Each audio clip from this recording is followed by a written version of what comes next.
Hello, everyone. Welcome to Money Check episode 3. Can you believe it? This is the third episode. I think that's absolutely crazy that we started with episode 1. We got to episode 2 last week, and that was such an amazing time. And now here we are, episode 3, and we're so excited to go. My name is Edith Njage, and I am the co-founder and CEO of Arielle for Africa, a social enterprise with a real heart for young people. What does Arielle for Africa do? Why do we exist? Well, it's quite simple. We work with young people in 4 different ways. Number 1, we work with entrepreneurs, supporting their journey through entrepreneurship, making sure that they have a hand to hold them through the journey, making sure that they have everything that they need throughout our 5-year journey in Africa. Number 2, we work with corporate leaders. So getting young people into those C-suite positions, preparing them for those positions. And we just launched our Jenga Boss program in the last quarter of 2020, and that was an absolute joy. And finally, we have financial literacy. So here in financial literacy, what we do is a lot of awareness creation. We have our financial literacy programs, but more than anything, just making sure that young people, women, all these different groups are aware of the importance of their financial journey in their day-to-day lives. Finally, ensuring that all the entrepreneurs that we work with are receiving some sort of funding support. So Arielle for Funding Africa. And it has been such a joy and such a pleasure to do this webinar series and just have conversations with you. So welcome to episode 3. As we get started, I'm just going to give you a little introduction. Welcome to the Money Check series. And the reason why we call this Money Check is because we want you to check your finances, to check your perspectives, your thoughts around your money, around your finances. And we're so excited to have each and every one of you here. This is part 3 of the Money Check series. So we've already had part 1. There we go. Okay. Did you miss it? Well, there's a link to the recording in the description. Whether you're watching us from Facebook or YouTube or the other platforms, there's a link in the description of the video that you can click on. And also, if you're watching the recording of this, you can always click the link in the description on YouTube and you'll be able to watch previous episodes. So we started by discussing what is the reality behind financial literacy in Africa. Why is it between 50% to 15%? What is the problem? What is going on? Next, we jumped into how do you stay financially afloat in a pandemic? What do you need to be doing now that we're in a pandemic and life is not as it was? What adjustments should we be making?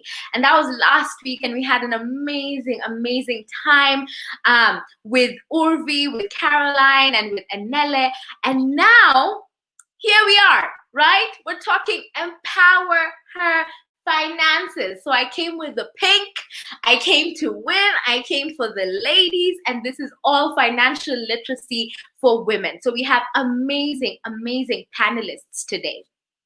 So first up, we have Urvi. Let me just add her here. Of course, hello, Urvi. How are you? Good. Thank you. Hi, Edith. So good to see you. Tell the people what you do. I know you were here last week, but just in case someone is watching this time for the first time. Yeah, sure. So I run an edtech firm. We basically teach investing and finances and managing finances to young students all over India and Southeast Asia. We have a simulation program where we, allow the youngsters to experiment with the stock markets in a gamified way with virtual money so that they can practice investing and trading with phantom money before they actually invest their real money in the real stock markets. So that's our background. And we also source talent. We give jobs to youngsters. We work around students, universities, and corporates and try to employ and source talent and employ them in the right jobs, giving opportunities to the talented from wherever they are across the world, across India mostly, and Southeast Asia. I love it. I love it. And just for news, we're currently working on getting this to also run in Kenya. And there are details on the Track Invest program on our website. And you can basically go and see what that entails. When Urvi is saying that there are programs for young people, there's a trading certification. What does that actually mean? So there are details on that. And it's been such an amazing and fruitful partnership so far. So I get to spend a lot of time with Urvi. So that's always a great time. Thank you so much, Urvi, for being here. Thank you so much. Thank you. Perfect. Okay. So are you excited for our next panelist? We have Carlotta.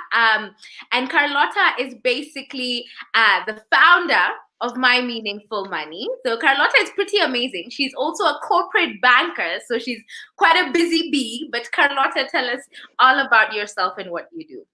Hi, everyone. I'm so excited to be here. Thank you so much, Edith, for a very kind introduction.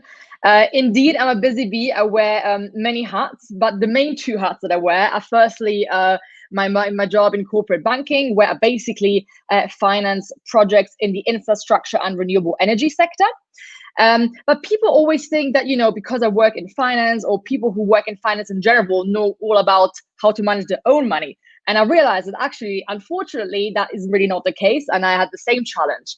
And that's why last year, indeed, as Edith just said, I started My Meaningful Money. I'm very passionate about sustainability and positive change and the power that finance can have to address the world's most pressing issues. But unfortunately, being surrounded by, amazing change makers, friends, family, people that I know, I realized that people are not aware the power that the money can have to also make the world a better place. And actually greening your assets, greening your financial assets can have 27 times more impact than eating less meat or flying less, and so on and so forth. And that's why last year I thought, right, I really want to democratize this knowledge. I really would like to share more, because no one really talks about it, how your personal money, your finance can really be a tool for positive change. And that's where it all starts with financial literacy, especially for the ladies. So I'm really excited for today's session. Thank you. Thank you so much, Carlotta. Always, always a pleasure. So happy to have you. This is so exciting. Perfect. Okay, our last but not least, final panelist, well, drum rolls, we have Martina, right? And Martina is also another busy bee. Let me also pull her up. She recently changed roles, so she's gonna give us an update on that. I don't know, maybe she did, I don't know, she's gonna tell us. The second thing is that Martina is also the president, and I'm going to put her credentials at the bottom, of NSFM. Now, she is in sustainable finance. So I also want her to explain to us, when we say sustainable finance, when we say ESG, all these cool terms, what are we actually talking about? So Martina, take it away, give us a good intro. Thanks so much, Edith. And I'm delighted to see all these dear friends here. Edith, we have collaborated in the past. Carlotta, we have worked for a few years now, starting with projects at the Global Thinkers Forum, I think, and then towards NSFM, which is the Network for Sustainable Financial Markets, to literally encourage the next generation of sustainable finance professionals to make a move and get education and literacy around sustainable finance and environmental, social, and corporate governance factors in investment decision making, getting literacy around these sort of terms. And we've been working, with a broad variety of different partners and channels over the years, to really get access to influencers, enablers, multipliers, to really make a mark for the next generation in sustainable finance. And as you just said, yes, in my day-to-day job, I work for an investment management firm, which also happens to be a bank as part of a larger group, Otto BHF. I've recently joined roles. I've been with Moody's, the ESG solutions team, again, a team that was set up to focus specifically on ESG investment / factors, data analyses, and really spent roughly 20 years now in this field on both sides, in investment management and on the service provider side. So hopefully have a good overview on which type of developments, which type of data, which type of performance indicators are out there that are really building what we say the investment case and making the investment case for diversity and inclusion. And I know, Edith, we and the team here will discuss that very shortly today as well. I love it. Thank you so much, Martina, for always being a support. I think when we met, Arielle for Africa was not even a reality yet. We were still figuring out, still pitching and doing decks and things like that. So it's been quite a journey, and it's been so amazing to have your support and also to see you grow and develop and have such an impact in this ESG and finance world. Thank you. Thank you very much. Likewise. Perfect. Okay, now that we have met our amazing, amazing panelists, we're ready to jump into this conversation. So a few things. Let us know in the comments where you're tuning in from. I'll just do shout outs as we go. So let us know where you're listening in from. I think that would be very interesting to see. And then the next thing is if you have any questions, you can use the question tab, but also please use the comment section so that I can actually show it on the screen. Again, yes, send your reactions. I know Facebook allows you to send your reactions. Send us the love. That's always good to see. But again, if you have any question at any one point in time, put it in the comments, whether on YouTube or Facebook. I know those two platforms have options, and then we will just pull that up as well. But this is going to be a very exciting conversation. Let us know where you're listening in from. Remember your questions, and let's just get started. So what I'm actually going to do is I'm going to have all the ladies up here with me. And what I'm going to do is I'm just going to read a few stats to get us started, and then we can just jump right into that conversation. We're just ready to get dirty with this.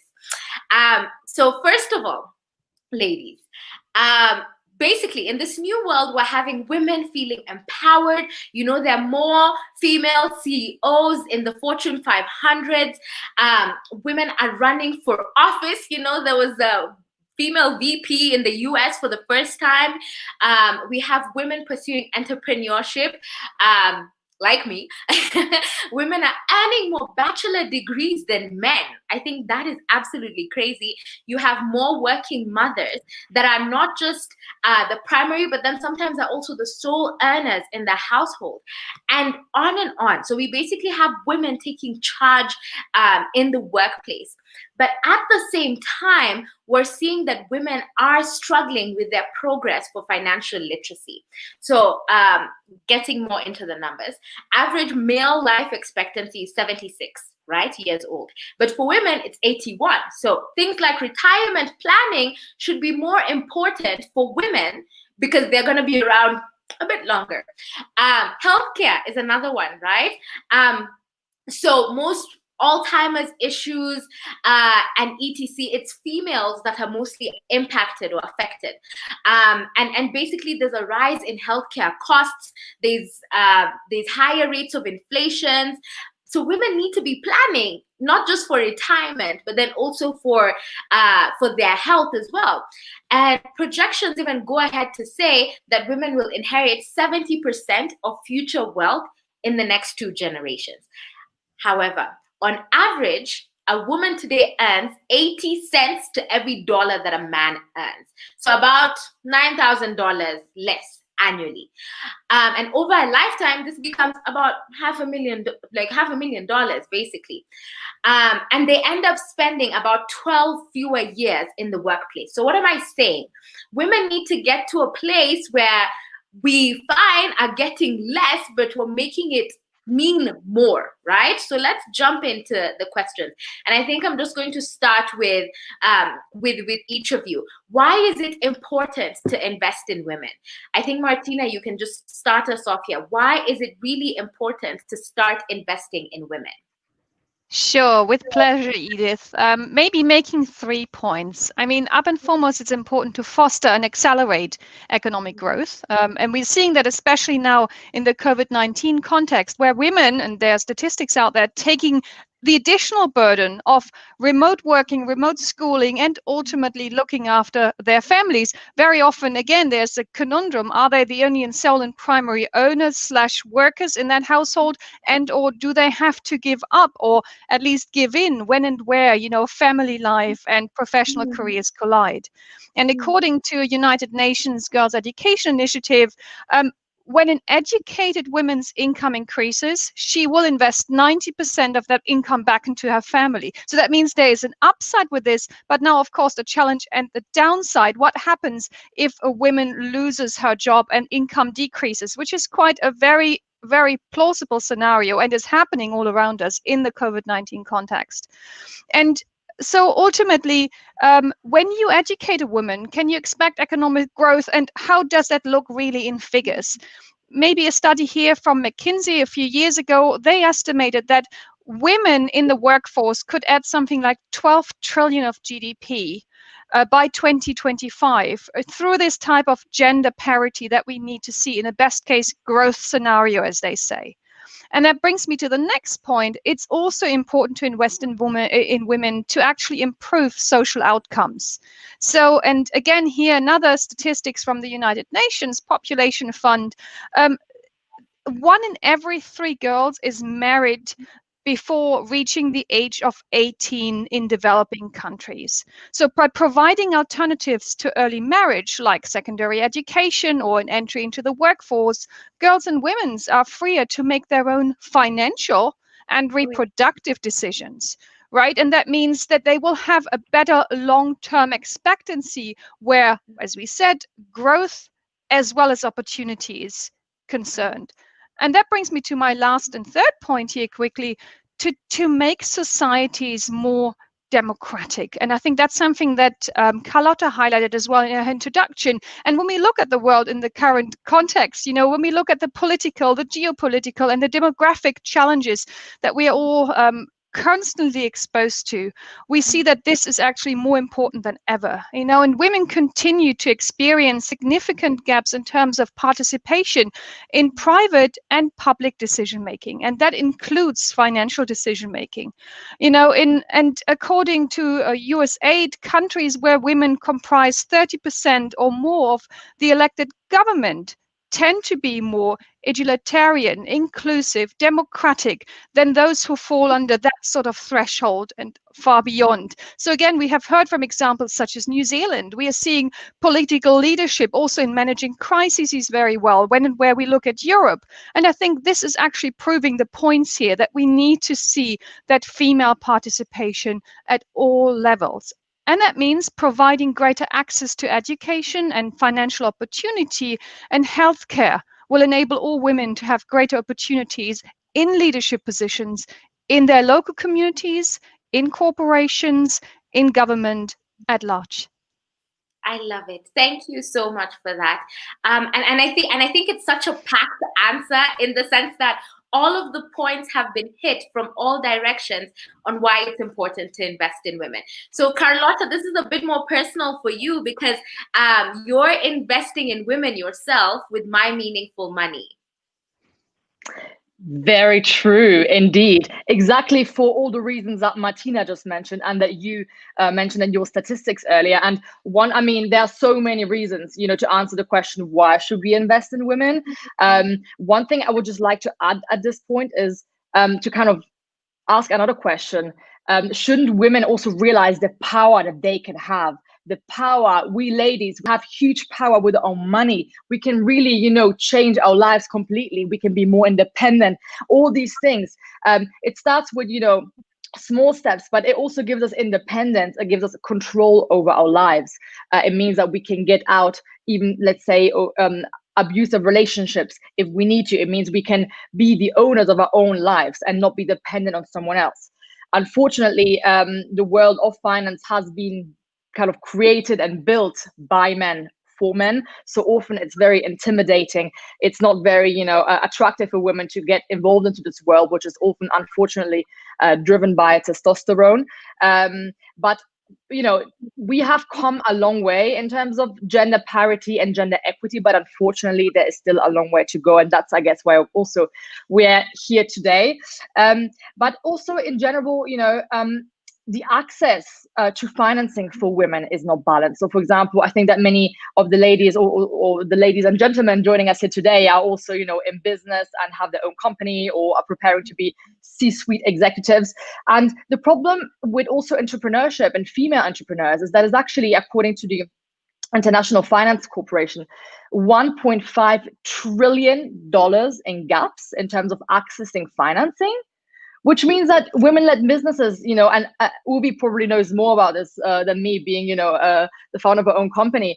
It just means that it makes everything more challenging. The rate at which you can grow is more difficult. Reaching the goals that you've set yourself is harder for all these reasons, right? In terms of controlling your resources, that's also why it's important to invest in women, because traditionally, personal and family money has been often managed by men. Maybe the day-to-day is more managed by women, and this is culturally, I think, relevant for any country in the world. But the large investment decisions, when it really matters, that's typically the breadwinner, i.e. the man, unfortunately, who often does it. But actually, statistics show that having kind of women dealing with money and more important decisions, women are pretty good with that. Ladies are pretty good with money. And there's a study that I was reading about from Kenya in 2016 that actually also said that if you give women more access to kind of technology-enabled resources, so digital ways of tracking your spending and different things, actually your household saving can improve by 20%. So girls, we've got this power. And one last thing I want to add before not taking too much time is the whole topic that Martina also mentioned on sustainable finance and impact investing, because women actually care as much, statistically speaking, everyone is different, of course, on making an impact and making money. So they have actually, I read a study that says that women are 50% more likely to invest sustainably. So we want to kind of live on the planet in a few years' time. Women need to invest more. So that means that in general, they have more access to income to invest, understand what investing means, all these things. So I'll leave it here. I could keep on talking about this, but I'll leave space for the others as well. Perfect. Thank you so much. I think, Carlotta, you've given us such a great perspective in terms of not just globally, but then also narrowing in on Kenya, but then also seeing the entrepreneurial element for women and just that gap in finance. I think let's ask Urvi, because she knows about that gap in financing for women businesses. What is happening there, Urvi, and should investments, right, especially in terms of businesses, also be channeled more towards women-owned businesses? So absolutely. I think that what women bring to the table is they bring a certain amount of sincerity, diligence, and, in terms of reputation management, in terms of handling the finances in a company or taking the right decisions. I think, women bring in those kind of cultural change as compared to when there are men on the table. So usually you will find among maybe 5 women, 5 men, there will be 1 woman on the table. And what you see is that the woman brings the balance in decision making. The woman brings a more balanced approach in execution of a business also. And there is a more sustainable approach to doing things rather than, doing it hastily or aggressively. This is usually what I've seen.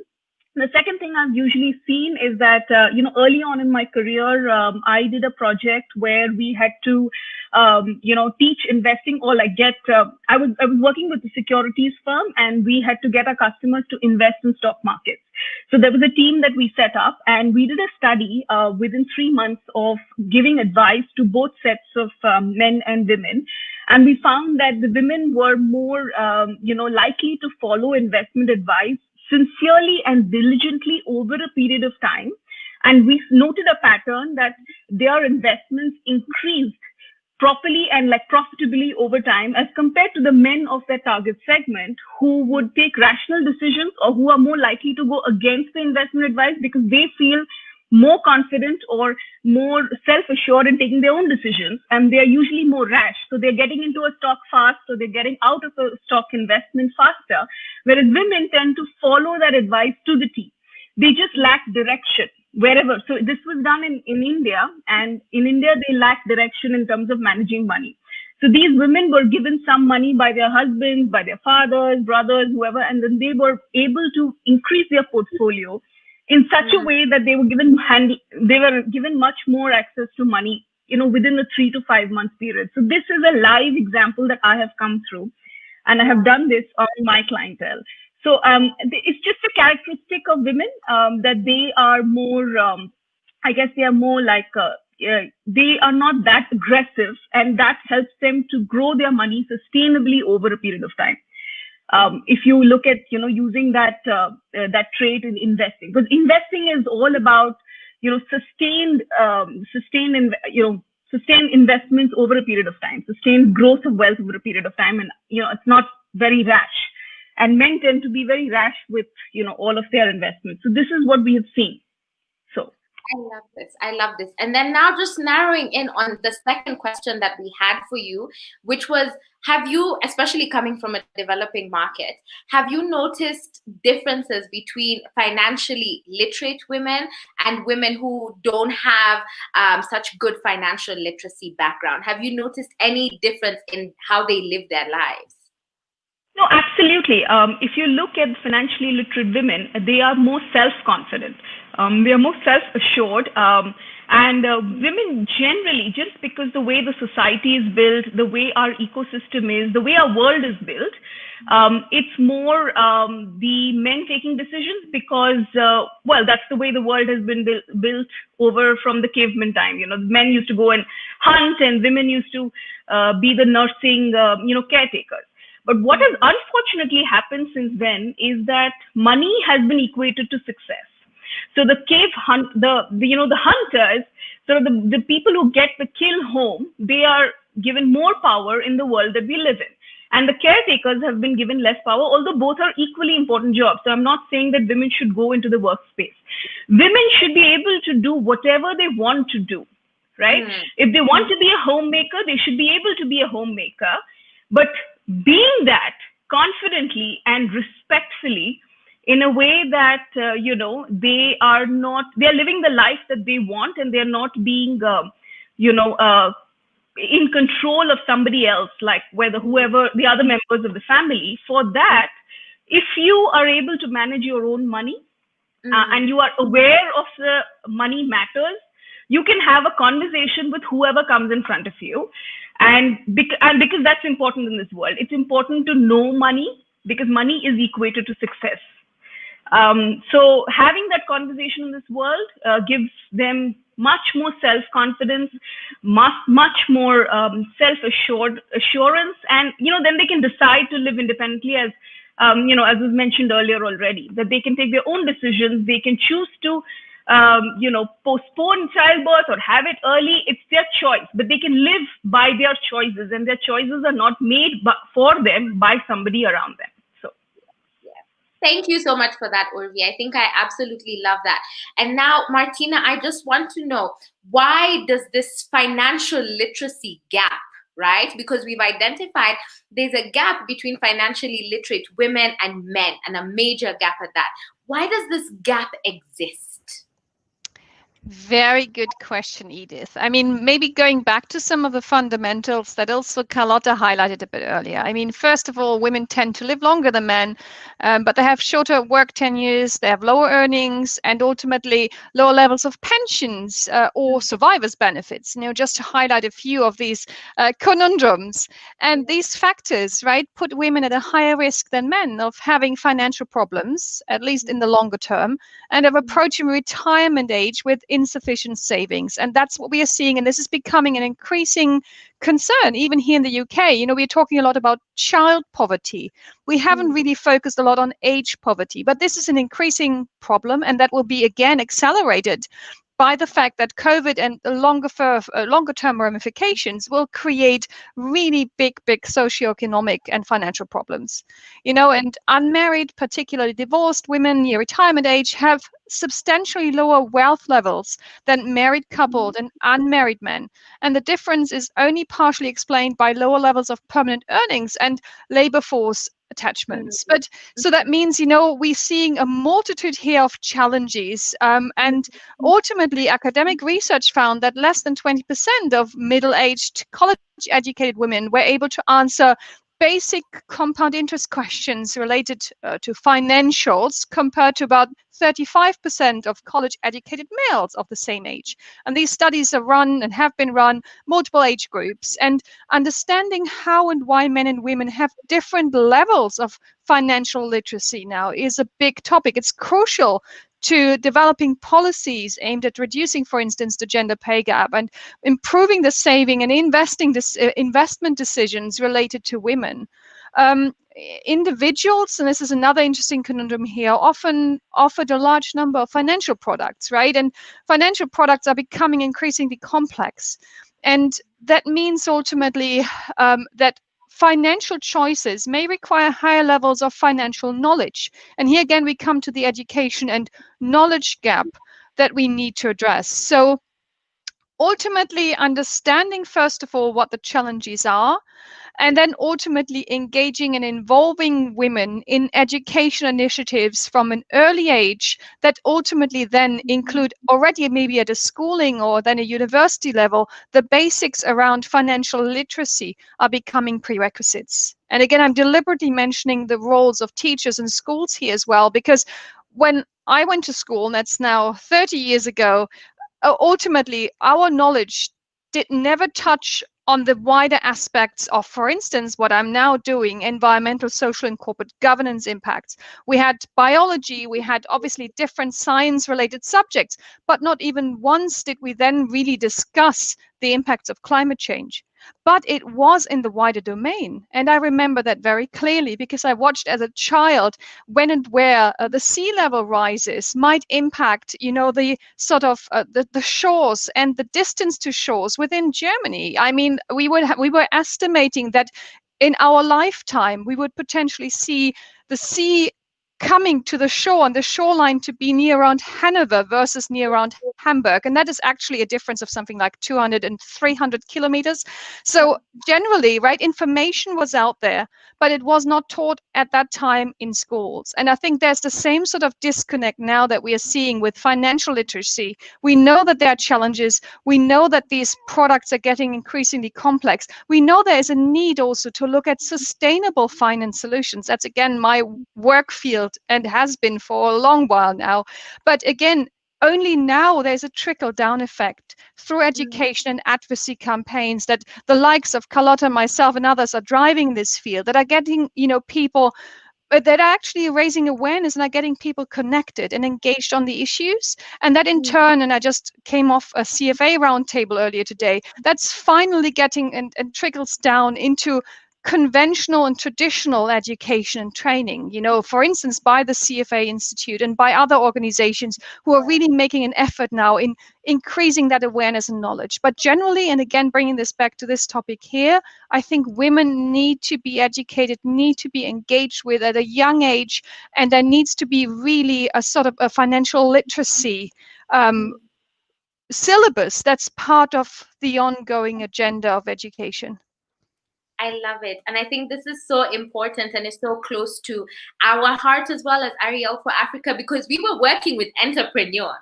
But when we noticed, especially our female entrepreneurs saying, oh, we don't, we're basically banking or mixing the banking of our business and our personal banking, or the profits have become our salaries and all these small things, then we said, okay, there's a big problem here. Carlotta, I just want to know, what do you think? Why does this gap exist? Well, I think that it's interesting. I feel like our conversation is now really coming all together, and kind of the circle is slowly closing, because Martina just made some really interesting points, Ubi, just before her as well, because I really agree with her on this topic of the education. I mean, it should, I just don't understand why, it's not accessible to everyone. It should be something that is taught in school, that is part of your school curriculum. It shouldn't just be something that, oh, I'm interested in that, or I feel entitled to know more about that, and that's why I learn more about it. So that's why it's a crucial element to really close this gap, is to really, as Martina said as well, add kind of this educational level. And the importance of making finance and financial literacy more equitable across gender, I think, has two key perspectives. One is kind of the individual as a woman, and which basically, by the way, has an impact on men as well, and more on societies and global economies. At an individual level, as a personal level for the woman itself, as I said earlier, it's really her independence, and it's really her ability to get out of a crisis if there is one. But also, women now actually make, I think, is 73% of women are now participating in the workforce, which, as I said earlier, it's an improvement, and that's a big statistic. But it also means that they need to know how to manage their money. They need to know how to work with their pension. What an insurance is, what different insurances there are, all these things that maybe are not necessarily associated to financial literacy, but are crucial in also preparing for the future. And as you said earlier, women are going to live longer, yet they earn less. So how is that going to work out in the long term? Of course, women also are the bearers of children. So it depends where you work. It depends how this works in each country. But unfortunately, often that means that they just miss out on annuities, on the pension contributions for a few years, on all different things. And that's why it's particularly important to kind of narrow this gap. On a, let's say, societal and economic level, it's crucial just to democratize the world, actually democratize our societies, as Martina said earlier, but also kind of to be more resilient in a time of crisis, which I'm sure you've also learned, in your webinar, I think 2 weeks ago. We need more women at the table, that it's kind of has different perspectives, that is better distributed, and I think that will also prepare us for the next crisis. Christine Lagarde, who is now the president of the ECB, and before she was running the IMF, I think jokingly once said, if Lehman Brothers were called Lehman Sisters, probably the financial crisis would not have happened. So that's how I would like to conclude my answer to this question. I love that. And that is so accurate. I think now the sort of wrapping up of what you've just talked about is, why is it key or important for us to have sort of closing the gap conversations? Why is it, if you're to say it in like a sentence, why is it important for us to actually discuss this? It's important for us to discuss it to make our world more democratic, and basically to build intergenerational wealth, whether it's for an individual or for societies as a whole, also in terms of sustainability. Oh yeah, perfect. Martina, tell us, why is it important for us to discuss this? Absolutely. So it's important for us to discuss this, to look at how we can be more inclusive when and where decision making around and with women is concerned. May that be around in the talent and recruitment and or promotions arena, so everything related to human capital management. May it be related when and where we are looking at gender pay gaps and ultimately salary negotiations and salary ranges. When and where we are talking about also other means of reward, right? And when and where and how we can nurture women to bring them to the next level. And a point also in this context, or create mechanisms and means such as diversity managers, policies, systems, and task forces within organizations to really bring them through to the next level, because there's a lot of research around as many men as women are actually entering the workforce, but then there's a huge break off in the sort of late 20s to mid 30s, when and where, of course, women very often for family reasons take a step back or even a step out of the workforce life. And when they try to re-enter it later on, they're clearly demoted, not supported, and are potentially the last back in line. And that is creating these conundrums and biases that we are seeing in the pay gaps, that we are seeing in the issues also in and where pensions and insurance schemes are concerned. So ultimately, educating the individuals, as Carlotta, I think, also highlighted, as well as the organizations that can provide the relevant means, and we are hopefully coming to this as well, the investment community, where they make choices to identify best-in-class companies that have all these relevant processes and support systems in place to really encourage female enablement, empowerment, diversity and inclusion, you name it, then we are one step closer to addressing and tackling this problem. But again, just bringing it out here, summarizing the issue, brainstorming solutions, and then getting towards concrete actions. I think this is why it's so important to bring this to the debate today. I love this. I absolutely love this. I want to ask you, Urvi, basically, we've talked about this gap. We've mentioned that it exists. What do we do? Where do we start when it comes to closing this gap between men and women in terms of financial literacy? I think you should start at the school level for sure. At the student level, at the university level, we should have programs of managing finances, and this goes even for guys. I think I've mentioned this earlier as well. Investing, managing money, it should be a part of the school curriculum, just like you have physics, biology. We should have, and that should start from around 6th, 8th grade, because that is a life skill. That is something that is required for you to survive throughout your entire life. And the world is becoming more chaotic. Today, we are in a pandemic situation. There is hundreds of people, millions of people who have lost their job. Being able to have a skill of managing finances, of investing their money would help them provide a secondary income in times like these. Now, not everybody is skilled for this. And suddenly when things the chaos hits the world, people they don't have these kind of life skills which can allow them to survive. I mean, you really can't do much with physics and biology and at a time like this. So I think our curriculum definitely needs a change at many levels. Investing is certainly one of the skills that should be taught at the school level.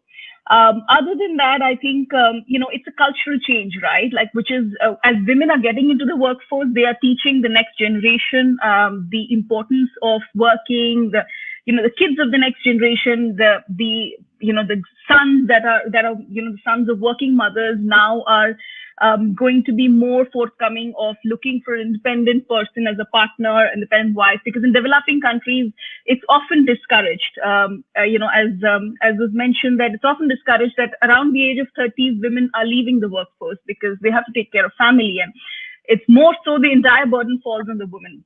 But I think as the next generation gets prepared, I mean, this generation has to suffer, but the next generation, as they're getting prepared, the sons, they're seeing their mothers work, they're seeing their mothers also manage family. So they are, they will be more forthcoming for looking for partners that would, and they'll be more helpful in domestic work, is what I see. But it's a cultural change, right? It has to start at societal level. It has to start with all of us, where, whether you're a man or a woman, you've got to sort of encourage the women around you to be self-empowered, at least to manage a bit of their finances on their own and give them the confidence to do so. So it's a societal change that has to happen.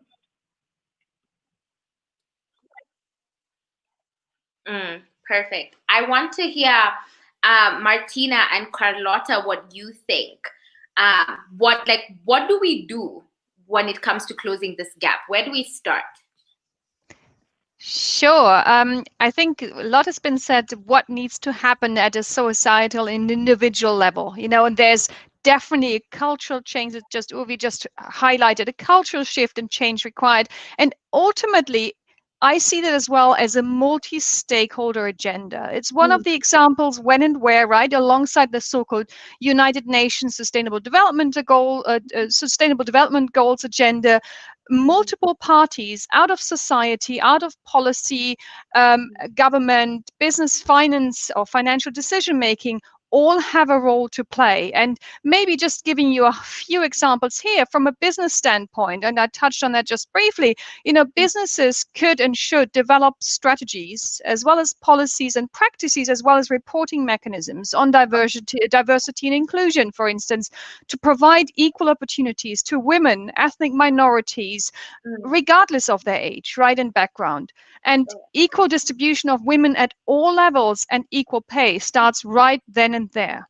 And then research and analysis also shows that females and female contribution is an indicator, and participation is an indicator of long-term investment performance. Investing in gender equality creates positive impact. Again, Carlotta highlighted to that earlier on, and delivers a positive long-term shareholder return, as we say. And that means selecting companies with strong competitive advantages from recognizing and acting right in this context. You can also create the investment returns required. So here's also an investment case for the different type of financial decision makers. And then last but not least, policymakers and regulators and governments at large can set the relevant mandates for corporate and investment decision making. And that starts, for instance, when and where disclosure around female participation and contribution and or gender pay gaps are concerned. And you might all know or not know, but in the EU, we are looking at even a pan-European level now at new regulation that's coming into play to provide further transparency around extra financial, we call this ESG information. And that includes factors such as human capital management, diversity, and inclusion. And these type of policy and regulatory mandates in turn will encourage and incentivize corporations and investment decision makers to really report and disclose / change over time or build a trajectory of change when and where these issues are concerned. And last but not least, civil society organizations and others can help in engaging and educating, as we just said, the community. So there's a role for all of us here to play. And that's why I think it's absolutely a multi-stakeholder ambition. I absolutely love it. Carlotta, tell us, what should we be doing now? But then I also want you to add on to this. How does a woman take control of her finances today? What can she do from now? If she's watching us right now, what can she do? Love it. Thank you. Yeah, so I mean, Martina gave, pretty comprehensive answers to kind of the multi-stakeholder approach and kind of the macro level, because as I think all of the panelists said so far, I think you really have the micro and the macro level. So macro is more organizations, companies, and governments. And for example, in the European Union as well, there's this COVID recovery fund that is being distributed. And in Italy, because I'm half Italian, so I've been following it closely, there's a huge discussion on what percentage of that fund, of that money, gets allocated to gender parity. Because that's a crucial thing, that it needs to be recognized how much more GDP you can earn with gender equity, how much economic growth you can reach, right? So I think that's a crucial part in kind of that recognition, but it takes time. It's a societal shift, it's a cultural shift, unfortunately. Long term, unfortunately, also in terms of role models, women have not often seen other women investing. They have not seen many women leading financial institutions or, being big decision makers in the world of finance and personal finance. And that's why, ladies and gentlemen, anyone who's joining today, I definitely agree that, it starts with all of us, as Irvi said earlier. And the sooner we can start kind of taking control of our own money, the bigger our impact can be, right? Let's make that societal shift. Let's be the driver of that shift. What does that mean concretely? Indeed, very good question. So we need to start figuring out what we actually want to achieve with our money. Like, what even is our money? What kind of money can we work with? That starts actually with a budget. So I know I'm now going to go into some terms that might sound very boring. And I think that when you first start getting into the world of finance, you probably think, oh, that's really not for me. And actually, I don't understand any of these terms, but please do me a favor and stick with it, because I promise you, I'm also not like a numbers girl. Yeah, I really had to deep dive and, stick with it. So I promise you it will be worth it. So start with a budget, really figure out what comes in, what comes out, what can you not do without, what can you kind of maybe put to the side for a little bit. And then you need to also make sure that you understand what it's all about. So educate yourself, surround yourself with, people, individuals, podcasts that talk about this topic. So because you need to like read about it and hear it, not once, not twice, like read 3, 4, 5 times, because otherwise it goes in and out. Trust me, I've been there. Follow helpful Instagram accounts or any social media platform that you use, where people talk about it, where there's free webinars. The fact that you're here today shows that you're going to the right direction, but that will kind of slowly kind of foster this whole mindset, because ultimately it's a growth mindset. What can you do with the power of your money? And then once you've done that, then you can start thinking, okay, do I have enough kind of emergency money to decide for the next 3 to 6 months? Because that's a crucial thing. You need to understand the pros and the cons, right? You need to be aware of the risks, and you can't just throw your money into certain investments if you don't know what that means. So that's why I think the world of finance is also a little bit tricky sometimes, because a lot of people understandably so are very scared, right? Because it's kind of like, difficult to understand the risks. A lot has gone wrong in the past. Unfortunately, with the financial crisis, for example, in 2008. And so, it's important to understand these risks, and it's important to understand what your circumstances are and how you can make them work for you. Once you've done all that, then you can start thinking, okay, well, what actually are my money pots? You've got your pension, you've got maybe your salary, you've got maybe your business, you've got the finance of your own company, and then you can think, okay, well, do you have anything available to invest into stocks or bonds? So there's different buckets that you can use to kind of save short-term or long-term, or build your wealth, or kind of manage your money. But there's a lot of work to do before that, before you get to that stage, to really make sure you understand the risks involved as well, and that you're comfortable.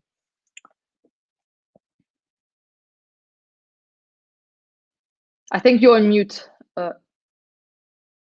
or is it me? I don't know. I need to stop doing that. No, me and Carlotta have a sound issue. Since you're here, Carlotta, tell us, what is your parting shot? If you want everyone to remember one thing or 2 things from you, what do you want us to remember? You mean in terms of your own money, your personal finance, or you mean generally? Generally. Okay. I would say that money is power. So the question is, what will you do with this power? Where will you let this power take you? I think that's a key thing.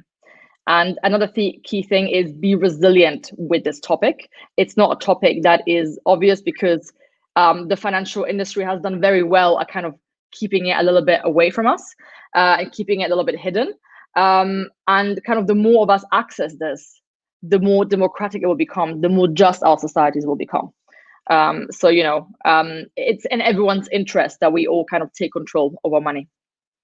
And I think Edith is still here. Okay. I love it. We like to give a good close preview so that everyone can also see your details at the bottom. Please make sure you follow Carlotta on Instagram at My Meaningful Money. So be sure, once you've clicked out of this, to go and follow her on Instagram. And finally, I think I just want to bring up Martina. Martina, if you want us to remember anything from you today, if they forgot everything else you said, what do you want them to remember from you? I think it's important to educate yourself. Carlotta highlighted to take control of your destiny. I think in order to get to this trajectory, educate yourself and understand the implications, as well as up and foremost the opportunities that are out there for women when and where financial decision making is concerned. Be curious, be challenging, always try to improve yourself and try to make an impact, and work with others. And this is again the community we are building here. Work with others to increase and accelerate that impact, and really create a trajectory of change. That means never be satisfied or feel it's sufficient. What you're doing now will ultimately last you for the next 10 years. This is an ever-changing world, so adapt to the changes, become more resilient, exactly as others have said today, and always challenge the status quo. I absolutely love that. Always challenge the status quo. Thank you so much for that, Martina. I think someone needs to stitch that on a pillow or tweak that. I absolutely, absolutely love that. Thank you so much. I think now I want us to just close with Urvi. Urvi, tell us, what tips or advice would you give women to improve their financial literacy or money handling today? Okay. I think for women, what they need to do is they need to lean in, as Sheryl Sandberg would say. They need to ask the questions. They need to be more, confident in asking the right questions about money, not shy away from any money-related questions, and take control of your finances. Also, one more point I'd like to add is, as women, the most common mistake that we make is that we always think about savings. So we try to think about budgeting, we try to think about controlling costs, and that's the bottom line. But what I would like to say is that look at the top line. Try to increase your income rather than doing the cost cutting at the bottom. Of course, budgeting is important, and we are all very good at it. Women are especially good at budgeting. And, in India, for instance, you will always see that the women, the homemaker always takes some money out of her family budget, saves it aside for the rainy days. So this is a very, very common, trait of a woman. But instead of thinking just on saving and cost cutting, think about how you could invest, how you could make your money grow, how you could increase your income from your sources, from your savings. How could you make it grow much? Oh dear, we seem to be losing Urvi. Urvi, we seem to be, or maybe it's me, but I think you were breaking a little bit. Let's see. Okay, now you look like you're back. Okay. I'm not sure if you're back. Let's see. Yes, I can hear you. Hello. Okay, we can hear you, but you're cracking a little bit. Okay, let me try. Okay, go ahead. Okay, so what I was saying is that as women, I think we need to take, control of our finances. We need to ask the right questions. We need to lean in. We should not shy away from asking money-related questions. Oh dear, I think you might have to switch off your video. Right. Urvi? How do I do that? How do I switch off the video? Let's see. Urvi? Okay. You might have to switch off your video and then just have like audio on, and then maybe we'll be able to get you better. Let me. How do I stop my video? I'm not sure. Yeah, okay, stop camera. That's fine. So maybe now can you hear me better? Yeah. Okay, great. Yes. So sorry for the internet connectivity, possibly something going wrong here. What I'm trying to say is that as women, we should be asking, we should be taking control of our finances. We should be asking the right money questions. We should not be shying away from any questions related to money. And the second point I'd like to make is, instead of just looking at the savings and trying to control costs and trying to control your budgets, start thinking in terms of how could you increase your income? How could you make your savings work for you? And how could you increase your inflow of money rather than just cutting the costs and cutting corners, which is a common thing that we mostly do. But looking at the top line in this way helps you start asking different sets of questions in a way that, is this the investment product for me, or can I invest in other products that might give me better returns, or how can I evaluate risks? Those kind of questions will come once you start thinking of growing your money rather than just saving your money. So that's my final thoughts on this. I absolutely love that. She said focusing on growing your money rather than just saving it. So thank you so much, ladies and gentlemen. Thank you so much to the amazing panelists, to Carlotta, to Urvi, to Martina for being here, for their time, for this amazing time we've had with them.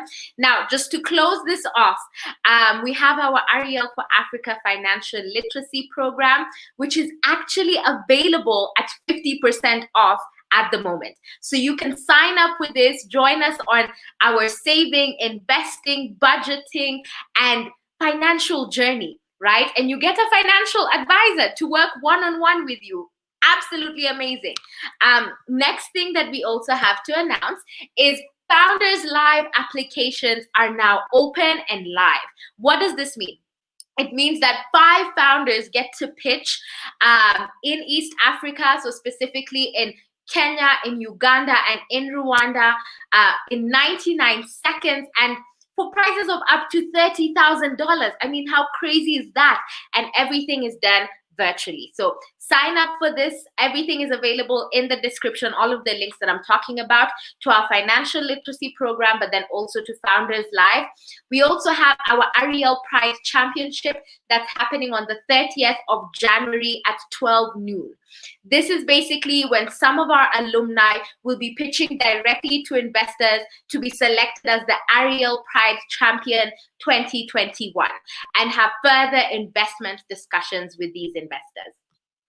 And finally, our Future Ready Incubator, where your tech idea, where whatever idea you're working on, finally becomes a fully formed company and business in the African market. So sign-ups are open. We pushed the date to March of 2021, so you can still sign up right now, also available at 50% off. And then, as always, you can follow us for more. We're available on Facebook, on Instagram, on Twitter, LinkedIn, and our website is also up for you. So if you want to join us, if you want to be part of this Arielle for Africa amazing, amazing journey, please do feel free. Thank you so much for all of the comments that are coming in. I can see thank you. I can see how much people appreciate it. Everyone is saying that the guest speakers were absolute fire. Thank you so much for all of the amazing, amazing comments and feedback. Thank you so much, everyone. We are so, so grateful. And thank you for being here. Thank you for being a part of this journey with us. I think this is absolutely amazing. And I just want to encourage each and every one of us, especially ladies, let's take interest in our financial decision making. Let's take charge of our financial journey. Let's take charge of these discussions. Let's start to take space in the finance world. I think that's what I'm going to say. Let's take space in the finance world. And I want to challenge each and every one of us to do this. Take your space as a lady in the finance world. It has been my absolute pleasure and joy to join you here today. Thank you so much, everyone, for being here. And I hope that you stay tuned as we close this series. Thank you so much for all of your amazing, amazing support and for all the hundreds of people that joined us here. I have been Edith Njage, your host and moderator for today. Bye.